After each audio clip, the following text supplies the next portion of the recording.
light in our society, right? How do we balance the two? How do we balance the fact that we know that the world is headed toward Revelation? If you've read Revelation recently, I read it yesterday, and it's intense. It's an intense book. You know, we're headed toward that.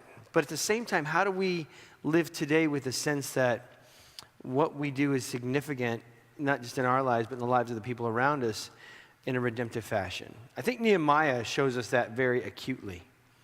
Nehemiah is in a good place financially. Like I mentioned to you before, he's a cupbearer to the king.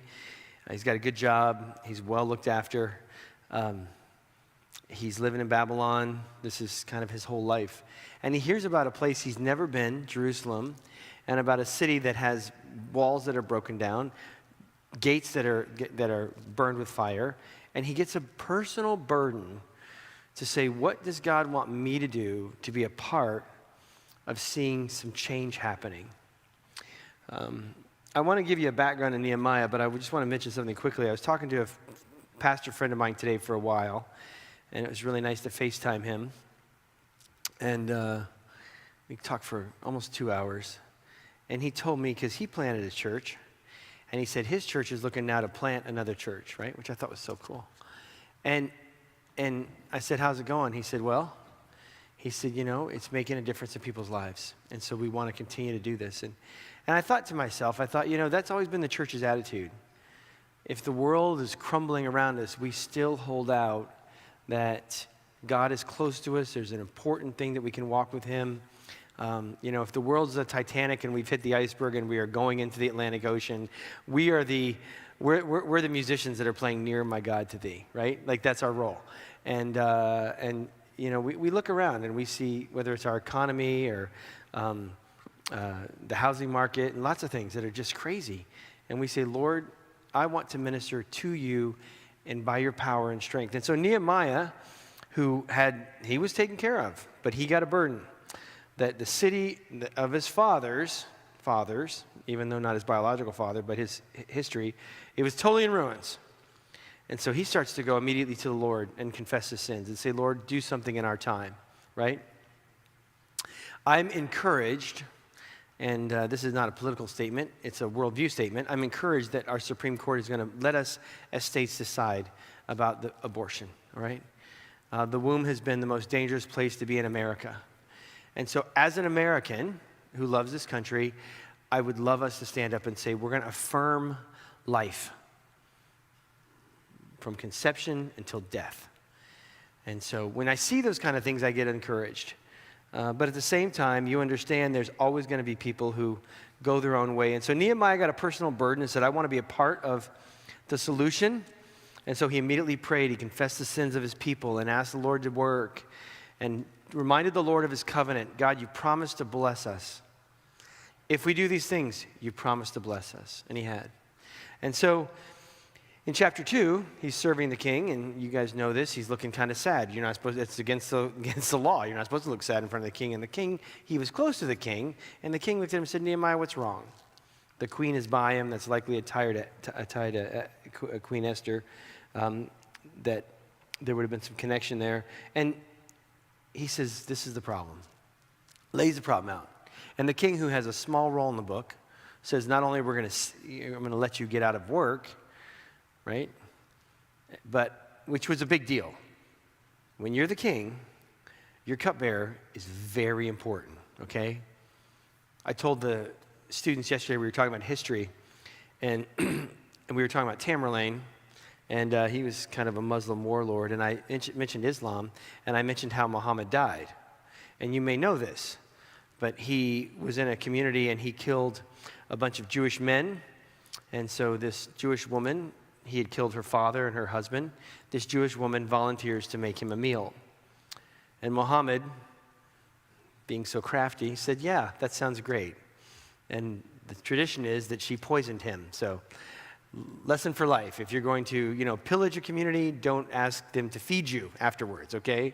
And I say that to say your cupbearer was the same way. The king had a cupbearer, and everybody was trying to kill him, take him out. And so that cupbearer he trusted. cupbearer took care of what he drank, made sure that he never was poisoned. And so that's part of it, to say, yeah, go ahead. You can't just put a help wanted sign up and grab anybody. Hey, you got any cupbearer experience? You got to find somebody you can completely trust. And so it was a big deal for the king to let him go. So he let him go, and he travels there with a military entourage. When he gets there in chapter 3, he looks at the whole city. He goes around on likely a donkey and checks out all the walls and looks at the condition of the city. Right? It's not like the reality as I wish it to be. This is the reality of things. And some people kind of want to whitewash things a little more positive. Some people a little more negative. And we just have to look at things as they are. And so Nehemiah did. And he got with the people, and the people had a mind to work, and they said, we will rise up and build. So in chapter 3, that was the end of chapter 2. In chapter 3, he gets them all divided up, and they start building near their homes. And they're building on this wall right near their homes.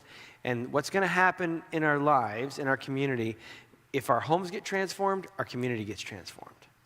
If there's problems in the home, there's problems in the community. And so they all built near their homes, and they started to rebuild the wall. Everybody took a section, and everybody worked.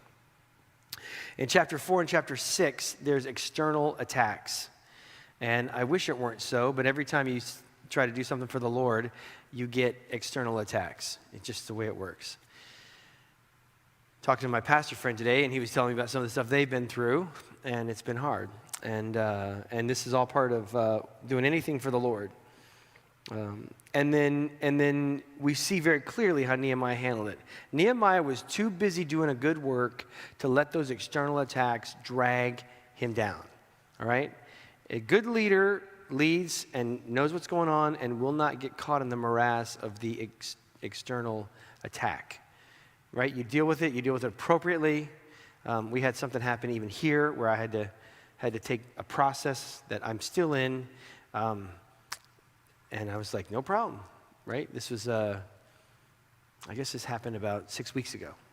I mentioned a curveball in a sermon, a Clayton Kershaw curveball. David Hadley said amen because he's a Dodger fan. Yeah, but the Lord's been good. We went and met with the lawyer, and he laid it all out, what we're doing. He said that what you're doing is right, and then he's helping us walk through it. Nehemiah stayed busy about the Father's work. That's what Jesus always said. I'm here to do the Father's work. In chapter 5, there's an external problem because some of the Jewish people who own land were those people who weren't farming on their land. They were taking out second mortgages, and they were charging them all kinds of interest. And Nehemiah got them to commit to not mistreat their fellow countrymen. That's another thing. Whenever you're doing anything, there's going to be not just external attacks, there's going to be internal division, and you've got to be on top of that. And Nehemiah was. By the time we get to chapter 7, there's a census. And as we get into chapter 8, Ezra gets up and reads the law. So the wall's built at the end of chapter 6. They kind of count everybody in chapter 7. And then they all get up and say, we're going to read the law. And when we read the law, we're going to have Levites near you who will help explain it to you. Now, many of these people had never heard the law fully read. Like, this is pretty cool. It's like Josiah, right? I know a man named Josiah that I work with. And a guy at work calls him Joe. I said, why do you call him Joe? He said, because that's a weird name. I said, Josiah's not a weird name. Josiah was one of the good kings in Judah. Don't you know that? Josiah was a good king. Of course he doesn't know that, but it's a great name, right? Josiah's a little boy. Give me the law. I want to read the law. These people the same way. Let me hear God's word. And so they assembled, and Ezra stood, and they stood for hours, and Ezra read the law of the Lord, and they listened to it. And as they did not understand, the Levite who was near them would give them understanding. In chapter 9, they have a long time of prayer because they're confessing the sins of their people and how their people were proud and how their people stopped listening to the Lord and they went into bondage. And then they said, at the end, they make a commitment to follow and to serve the Lord. By the time we get to chapter 10, they have committed to not neglect the house of the Lord their God. And in chapter 11, they're settling Jerusalem. So people from outside Jerusalem have come in to now settle Jerusalem. And so now, chapter 12, they're going to dedicate the wall. Isn't that cool? There's a really interesting verse in Colossians. And I'm going to go to Colossians 3 and read a little bit for you. And this is And I'm actually going to read verse 22 and then keep going. Colossians chapter 3. And it's interesting because they're dedicating a wall that they built with their hands. It says here in Colossians 3:22, slaves in all things obey those who are your masters on earth, not with external service as merely pleasing men, but with sincerity of heart, fearing the Lord. So when you work as unto the Lord. And if we didn't get it in verse 22, it's clear in verse 23. Whatever you do your work heartily, all right, or from the soul, from your inside. As for the Lord, rather than men. Okay, so you may say, they just built a wall and they're dedicating it to the Lord. Well, every bit of work is venerated by the Bible. Okay, so you may say, oh, I do the dishes. Well, do it as unto the Lord, right? Mow the lawn as unto the Lord. If you have a job outside the home, do that as unto the Lord, not just as to your boss. Because it says in verse 24, knowing that from the Lord you'll receive a reward of inheritance. It is a Lord Christ whom you serve. And so we look at those 3 verses there, and it tells us that whatever we do it as an offering before the Lord. So we have them assemble around the wall, and they're about to have a massive worship service and dedicate the wall to the Lord, right? Sometimes we do that. Some churches will have a building program, and they'll dedicate it to the Lord when it's built, and that's appropriate, right? I don't like when they put a person's name on it. They're like, this is the whatever sanctuary. Have you ever seen that? Or the gym or whatever. But they're going to dedicate the wall to the Lord, all right? And so they start with a genealogy, and you may wonder, why are there all these names? Well, the names are there because these are important people. They came with Zerubbabel 93 years prior to this event, the son of Shealtiel, and Joshua. These are the priests and Levites that came. And so they were in Babylon. They had established lives there. They had good lives there. They had opened businesses. They knew the culture. They knew the language. Some of them had even intermarried. And then they're allowed to go home. And when Artaxerxes approves that, these Levites said, we're going to go back. And it lists them by name. And it says in verse 7, these were the heads of the priests and their kinsmen in the days of Joshua. So these men